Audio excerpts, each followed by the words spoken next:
Maybe you want to bring people together, bring them together, and then you freeze it. Maybe there's two things you want to share with people.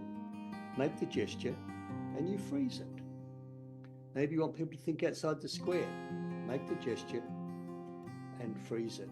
As opposed to make the gesture and then bounce. The bounce, the flapping of the hands, the non-purposeful gestures are in fact visual noise.